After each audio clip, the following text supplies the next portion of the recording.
अस्सलाम वालेकुम नाजरीन, इस कहानी का उन्वान है मौत का जजीरा और ये इसका दूसरा पार्ट है।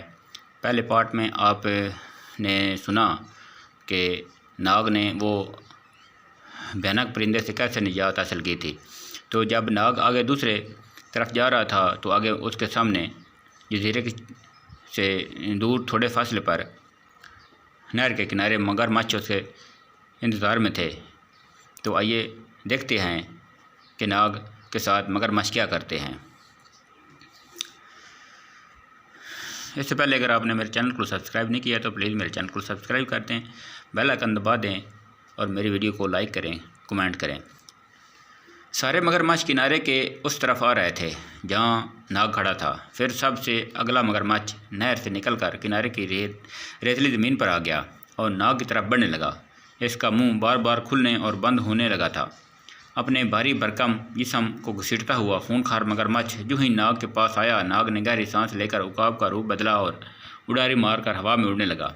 मगरमच्छ ने मुंह उठाकर आसमान की तरफ देखा, जैसे हैरान हो रहा हो कि इंसान उकाब कैसे बन गया। लेकिन अगले ही लम्हे इसकी सोच पर दरिंदापन गालिब आ गया। वो अपना पिछला धड़ उठाकर ज़ोर ज़ोर से ज़मीन पर मारने लगा। शिकार हाथ से निकल जाने पर वो बरहम हो रहा था। नाग ने नहर की दूसरी तरफ जाकर ज़मीन पर उतर आया और इंसान की शक्ल में आगे बढ़ने लगा। नज़दीकी इलाके में नरम ज़मीन पर कदमों के निशानात भजे जा रहे थे। ढलवान थी जिससे नीचे उतर कर नाग एक घास से पर आया और यहाँ निशान गुम हो गए। यहाँ जंगल दोबारा शुरू हो जाता था। इस जंगल में कसरत से फल पाए जाते थे। हर तरफ गहरी खामोशी छाई जाती थी। खुश्क टहनी नाग के कदमों तले आकर टूट जाती और चढ़ाक की आवाज़ आती। जंगल की खामोशी लम्हा भर के लिए टूट जाती। नाग तेज़ कदम उठाता चला जा रहा था। फिर यकायक जंगल का सन्नाटा दूर हो गया। दूर से ढोल बजने की आवाज़ आई।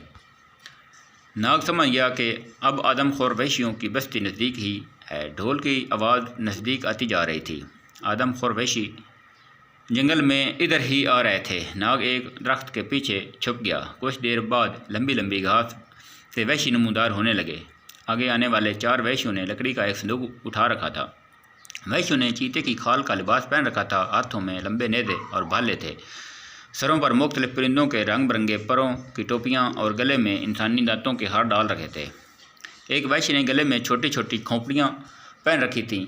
इसका काला जिस्म तांबे की तरह चमक रहा था। आंखें बड़ी बड़ी और सुर्ख थीं। यूँ लगता था जैसे इसकी आंखें किसी अंदरूनी आग में दहक रही हों। ये वहशियों का सरदार था। सरदार ने आसमान की तरफ मुंह करके ज़ोरदार चीख मारी और ढोल बजाना बंद हो गया। लकड़ी का संदूक ज़मीन पर रख कर सारे वहशी गोल दायरे की शक्ल में इसके गिर्द नाचने गाने लगे। सरदार कुछ देर बड़बड़ाता रहा, फिर उठा और चीख मार कर नाचने और ढोल बजाने वालों ने सरदार के हुक्म पर सब कुछ बंद कर दिया। इसी वक्त लकड़ी के संदूक के अंदर से एक भयानक चीख निकली और गड़गड़ाती हुई आवाज़ आई, सरदार सरदार मुझ पर रहम करो, देवता के लिए मुझे संदूक से निकालो। सरदार ने वहशियाना कहका लगाया और कहा, ऐ सफ़ेद फाम, मुक़द्दस पुजारी ने देवता के आगे तेरी कुर्बानी का कहा है। हमने उस दिन का 1 साल का इंतज़ार किया। आज तुझे देवता की भेंट चढ़ाकर हमें तेरे साथियों को भून कर खाने की इजाज़त मिल जाएगी। सरदार ने यह कहते हुए ज़ोर से चटखारा लिया और नारा लगाकर कहा, सफ़ेद फाम को गोश्त बहुत मज़ेदार होता है। आज मुद्दत बाद ऐसी शानदार दावत होगी। ऐ वहशी। दूसरे वहशी भी बहुत खुश हो रहे थे। संदूक में कैद शख्स रोने लगा। सरदार ने अपने जिस्म पर लिपटी खाल उतार कर एक शीशे की बोतली निकाली और बोतली में से सब्ज़ रंग का स्याल मादा भरा हुआ था। सरदार ने संदूक के ऊपर स्याल मादा डाल दिया और वहशी कहका मारने लगे। नाग ने महसूस किया कि फ़िज़ा में एक ख़ास किस्म की बू फैलने लगी है। फिर नाग को जो हौलनाक मंजर नज़र आया उसे देखकर उसके रोंगटे खड़े हो गए।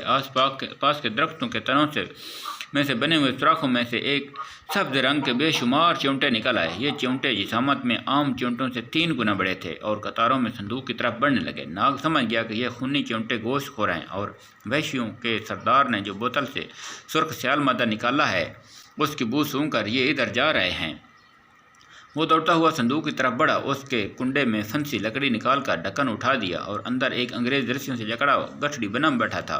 देखते ही कपाती आवाज़ में उसने कहा, मुझे निकालो, मुझ पर रहम करो, मुझे ऐसी अजियत और मौत न मारो। नाग बोला, घबराओ मत, इन वैश्यों का साथी नहीं हूँ, तुम मुझे अपना दोस्त समझो। ये कहकर नाग ने जल्दी जल्दी उसे रस्सियों से आज़ाद किया और अंग्रेज़ को संदूक से बाहर निकाला। गोश्तखोर सुर्ख चिमटे दौरान संदूक के पास आ चुके थे। अंग्रेज़ ने उन्हें देखा तो उसके हलक से खौफ भरी चीख निकल गई। नाग और वो वहाँ से हट आए। नाग ने पूछा, तुम कौन हो? इन वैश्यों ने तुम्हें कैसे काबू किया? अंग्रेज़ ने आह भरकर कहा, नेक दिल इंसान, आज से 1 साल पहले की बात है जब हमारा जहाज़ भटक कर खूनी काई में आ फंसा और जहाज़ काई में धुंसता चला गया, जजीरे के सैल से आ लगा। मैं जहाज़ का कप्तान था और मेरे समेत 26 मुसाफिर जिंदा इस जजीरे में तक पहुँच गए, मगर ये मौत का जजीरा था जहाँ अजीबो गरीब और खूनखार जानवर बकसरत पाए जाते हैं। कई मुसाफिर तो इन जानवरों के हत्थे चढ़कर ज़िंदगी गंवा बैठे। हम 15 आदमी बमुश्किल मगर मच्छों वाली नहर पार करके जहाँ पहुँचे और इन वैश्यों ने हमें गिरफ्तार कर लिया और अपनी बस्ती के में ले गए। इन वैश्यों का एक मुकद्दस पुजारी है, वो एक बूढ़ी खबीस औरत है और जादूगर है। सारे वैशी और सरदार इसका हुक्म मानते हैं। इसने कहा कि अगले पूरे चांद को इनमें से एक शख्स को देवता के आगे कुर्बान करके कुर्बानी बाकी को भून कर खा जाएगा। ये हुक्म है इनका और ये इनकी मालकिन का हुक्म है जो इन पर अजाब बनकर नाजिल होती है। अंग्रेज़ ने झरझरी लेकर कहा, किसी वैशी में ये हिम्मत कहाँ से कि खबीस जादूगरनी का हुक्म न माने।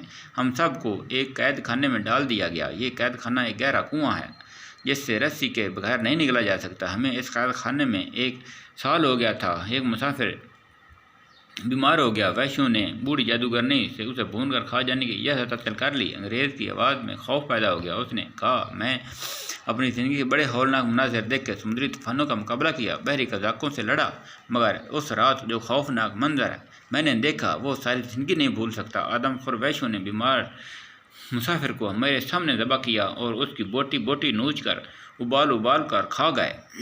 इसी तरह 1 साल गुजरने तक 6 मुसाफिर इन वैश्यों की भीड़ चढ़ गए और आज चांद की 14वीं तारीख है। बूढ़ी पुजारन के हुक्म से मुझे संदूक में बंद करके यहाँ फेंक दिया गया। इन वैश्यों का अकीदा है कि सुर्ख चिमटे जिस चीज़ को खा जाते हैं वो देवता तक पहुँच जाती है, मगर मेरी खुशकिस्मती है कि तुम आ गए और मुझे अजियतनाक मौत से बचा लिया। मगर तुम कौन हो भाई और मौत के जजीरे पर कैसे आ गए? नाग ने उसे सारी कहानी सुना दी। इसका मतलब है कि आज रात को बाकी मुसाफिरों को ये आदमखोर वैशी भून कर खा जाएंगे। अंग्रेज़ ने कहा, हाँ, आज रात वैश्यों की बस्ती में जश्न मनाया जाएगा और बूढ़ी पुजारन इन कैदियों को इनके हाथों सुबह करवाएगी और गोश्त तकसीम करेगी। नाग ने कहा, फिक्र न करो, मैं इन खबीस जादूगरनी से निमट लूँगा, अब वो मौत से नहीं बच सकेगी। अंग्रेज़ ने नाग की तरफ देखा और कहा, पागल है तू? नाग ये देखकर हंस दिया और बोला, मैं भी जादूगर हूँ, मगर मैंने अपने जादू को कभी दूसरों को नुकसान पहुँचाने के लिए इस्तेमाल नहीं किया। अंग्रेज़ ने काम कर कहा, वो बूढ़ी पुजारन बड़ी ज़बरदस्त जादूगरनी है, वो भेड़िया बन जाती है। नाग ने मुस्कुरा कर कहा, मैं शेर बन सकता हूँ। तुम्हें इस वक्त तक यकीन ना आएगा जब तक मुझे अपनी आंखों से ना देख लोगे, और अभी तुम्हें शेर बन कर दिखाता हूँ। नाग ने शेर की शक्ल जहन में लाकर गहरी सांस ली और ये देखकर अंग्रेज़ की आंखें फटी की फटी रह गईं कि अब जो उसके सामने एक दुबला पतला इंसान खड़ा था वो शेर बन गया और उसके सामने धड़ने लगा। अंग्रेज़ की खौफ से जान निकलने लगी और टांगें कांपने लगी। जब उसे खौफज़दा होते देखकर नाग ने देखा तो झट से इंसानी शक्ल में आ गया और बोला, क्यों दोस्त, अब तुम्हें यकीन आ गया? अंग्रेज़ बोला, मान गया, तुम बहुत बड़े जादूगर हो। नाग बोला, तो फिर मेरे साथ वैश्यों की बस्ती चलो, आज ये आदमखोर ना बच सकेंगे। तो इसके साथ नाज़रीन इस एपिसोड का अख्ताम हो जाता है। मुझे इजाज़त दें। अल्लाह हाफ़िज़।